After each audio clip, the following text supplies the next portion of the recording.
1 Timóteo, capítulo 5, versículos de 1 a 25.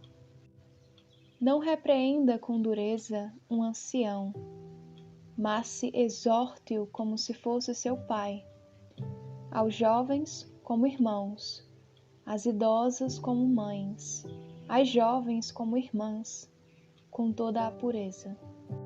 Cuide das viúvas, que são verdadeiramente viúvas.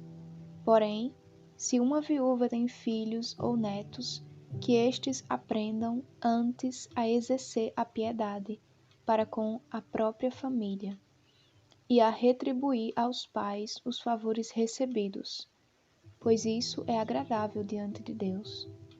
Aquela que é verdadeiramente viúva e ficou sozinha, deposita sua confiança em Deus e persevera nas súplicas e orações, dia e noite. Mas se aquela que só busca prazeres, mesmo se vive, já está morta. Recomende tudo isso, para que elas sejam irrepreensíveis.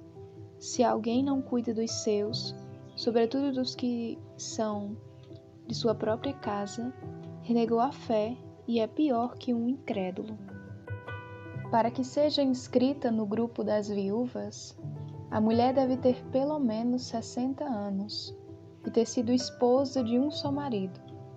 Deve ser conhecida por suas belas obras, se criou bem os filhos, se foi hospitaleira, se lavou os pés dos santos, se socorreu os aflitos, se foi dedicada na prática de todo tipo de boas obras. Não aceite as viúvas mais jovens, pois quando seus desejos se afastam de Cristo, querem casar-se, tornando-se assim culpadas de terem faltado a um compromisso anteriormente assumido. Além disso, como vivem sem fazer nada, vão de casa em casa e não são apenas desocupadas, mas também fofoqueiras e intrometidas, falando o que não devem. Portanto, quero que as viúvas jovens se casem, tenham filhos e governem a casa, e não deem ao adversário nenhum motivo de maledicência, pois algumas já se desviaram, seguindo a Satanás. Se uma fiel tem viúvas em sua casa, cuide delas e não sobrecarregue a igreja, para que a igreja socorra as que são verdadeiramente viúvas. Os presbíteros que exercem bem a presidência merecem dupla remuneração, sobretudo os que trabalham de verdade em favor da palavra e do ensino. De fato, a Escritura diz: não amordace o boi que debulha, e ainda o trabalhador é digno do seu salário. Não aceite acusação contra um presbítero, a não ser com um testemunho de 2 ou 3 pessoas.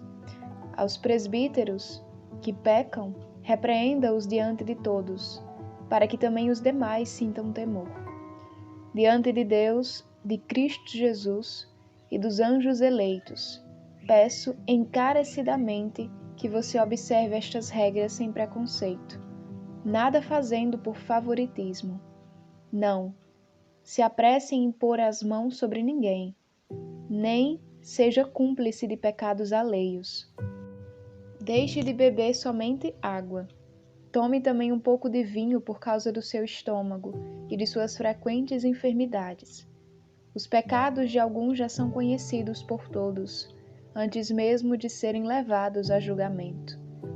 Os de outros são conhecidos só depois. Assim também as boas obras já são conhecidas por todos. As outras, que ainda não são conhecidas, não poderão ficar ocultas.